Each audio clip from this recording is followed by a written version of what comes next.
sister and have been since we were 14, 15 years old. Okay, it's just what I was saying. Lieutenant made a comment, and this is the one place where a lieutenant outranks a colonel any day of the week. No, sir. No, sir. You have always been our friend, our mentor, our leader. I'm not going to take as long as I did with the prayer. I promise. But the lieutenant made reference. I still can't call him Joe. The lieutenant made comments about Sonia always being there, and I learned a long time ago what it's like to have my Sonia, BJ, and what we did raising children. And now I've got the next generation that started actually with my great-grandfather in law enforcement. And now my son and both of my daughters, thankfully they don't carry guns. My son, yes, he's deputy over in Orange County. He worked for the first 4 years working iDrive. I'm sorry, South Orange Blossom Trail. That's where he's been his first 4 years. Now he's on iDrive and he loves it. But we're so blessed. And it's not because he made us cops, because he probably didn't. There's a lot of us that were hopefully heading that direction. I knew when I was about 6 or 7 years old because of my dad, my grandfather, my great-grandfather, 2 brothers. But what he did do is he gave us that foundation that I talked about earlier, the trust, the honor, the respect, the empowerment. That's what he created for us. And whether you went into law enforcement, whether you went into military service, which many have, regardless of what walk of life you went through, a lot of what you became, a lot of what I became, was the foundation. And I am honored and I am privileged with all the accolades that 39 years and 38 years of law enforcement and public safety brings. I am honored and truly humbled to have an award that bears that man's name. God bless you, my friend. I love you.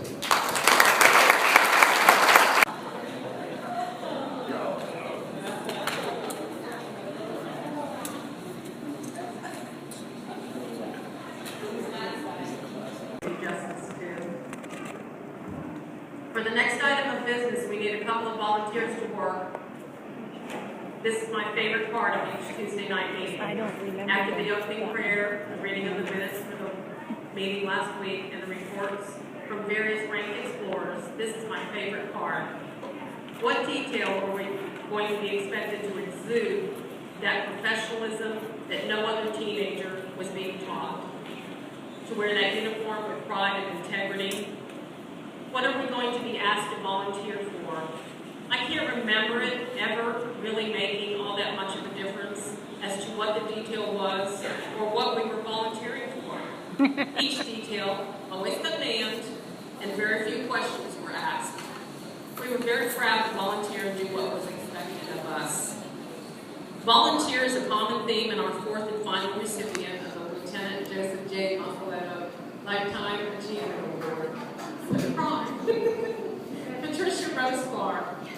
Patty, as we have all come to know her, attended Mainland High School while she served and advanced to the rank of Lieutenant Colonel in Unit 22. All the while volunteering for detail upon detail, and I can never remember her caring how big or small that detail was. She was an active participant in the community relations programs for countless hours of public service duty within the department's various sections.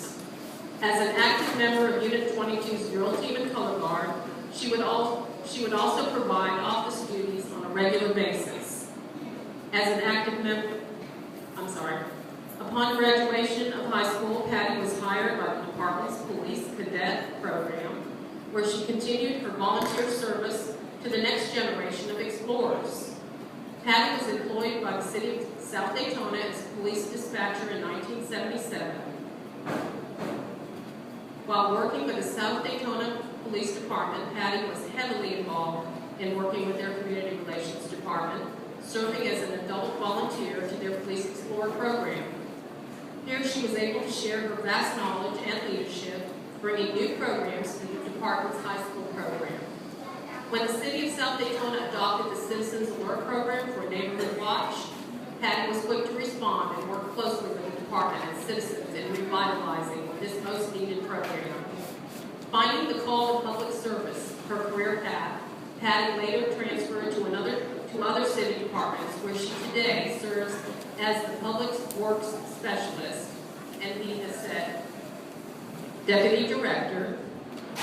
In addition to her volume of community service and career efforts, Patty continues to work with the South Daytona Citizens Alert program. Patty drew upon her commitment to family and service to others and has raised a beautiful, successful family and now enjoys her children and grandchildren with her husband in South Daytona. Life achievement is not necessarily just a commitment to career, but to oneself, family, and community.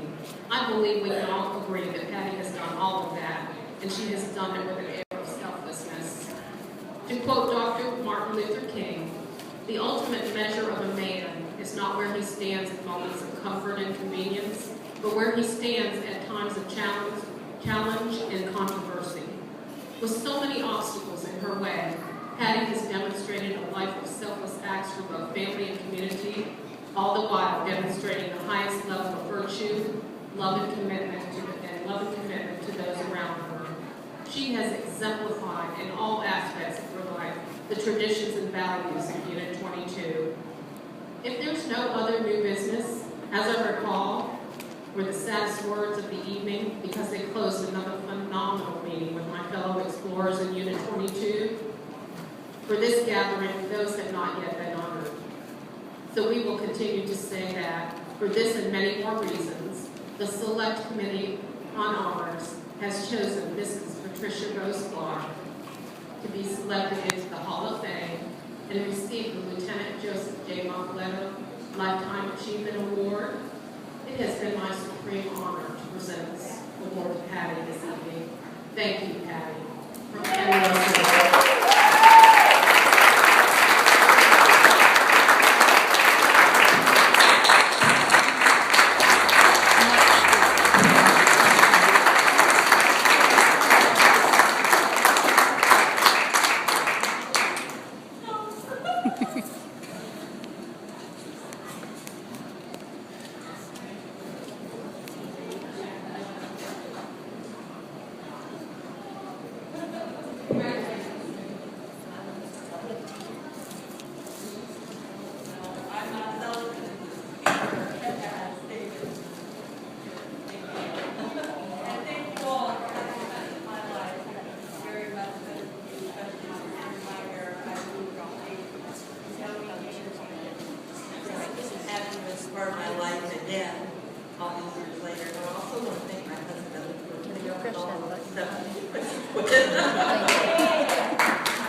It was a rather arduous trip of 7 covering the area that explorers lived in. We went by almost every, or you went by almost every outlying explorer's house today. Oh, From Ponce Inlet to 415, up to Granada Avenue. That was just a normal trip after a detail in the van, taking everybody home. Yeah, well. well, you guys lived in the boondocks. But, okay. Anyhow, the rally should have taken 2 hours and 25 minutes. Coming in third place, and remember this was a 77-mile trip, with a total mileage of 76.9. Is it? It's real low. In